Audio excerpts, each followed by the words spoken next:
I would like to introduce another Carey School alumni, Dar Parke, and his Panther Points of Pride video.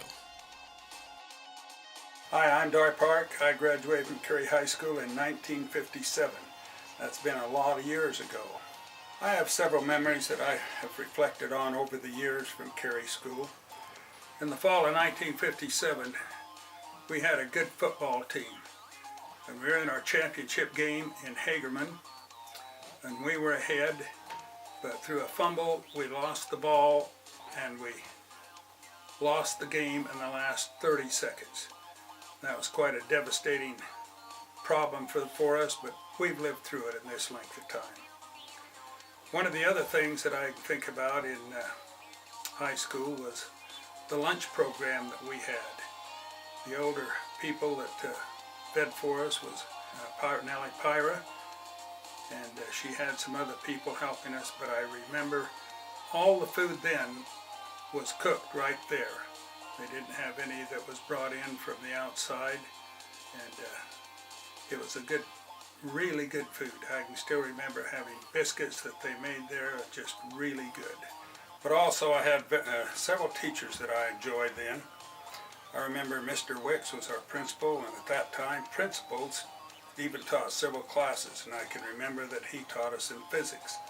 Now, I wasn't the best physics student, but I enjoyed that.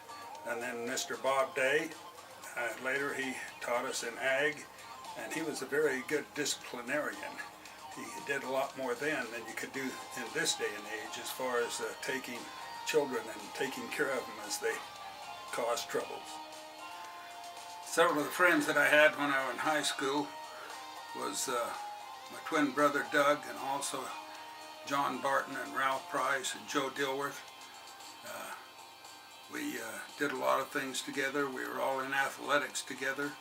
We were in church together, and we just enjoyed our time there, having good times, talking to each other and playing ball. When we were in high school, we had quite a bit of fun.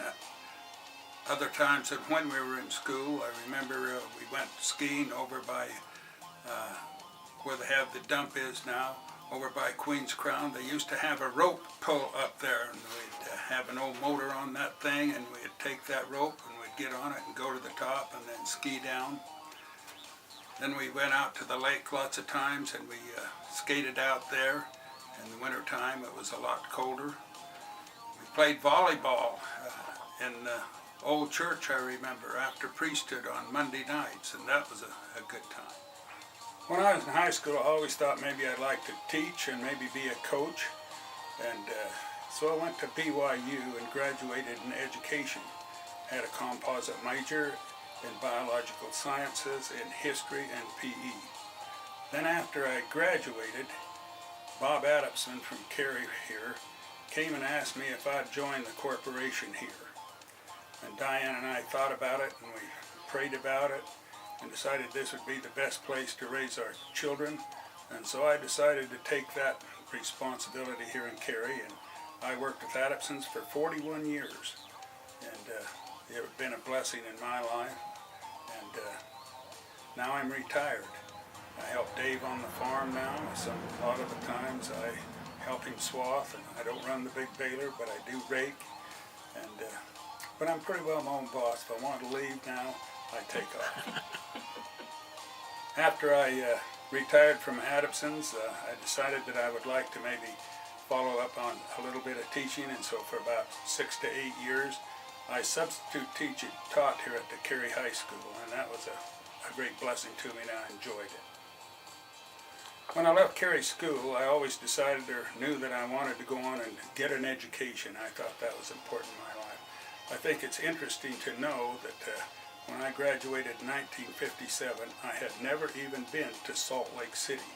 At that time, not many people traveled out of town because we had everything we wanted here. We had a grocery store, we had service stations, and it was a small town, but very few people traveled at that time.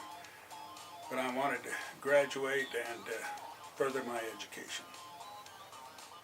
Well, in my life, we have had several hard times, but I think one of the things that I have learned is to manage my money so I can use it the best that I know how. We need to save a certain amount for our own selves. We can pay others and do things, but to manage your money correctly and not spend things that you do not need, I think is one of the great lessons I've learned from my parents and what they taught me and how to take care of things. Well, I think some of the advice that I would give the young children, the young men and women now as they graduate from high school, is to be honest and be able to work and be truthful with your employers or going to school. Put your best efforts. Now that doesn't mean that you can't have fun, but don't go waste your time at college, and if you work for someone, give them a full time for the job that you do. Don't relax and do things that shouldn't be done.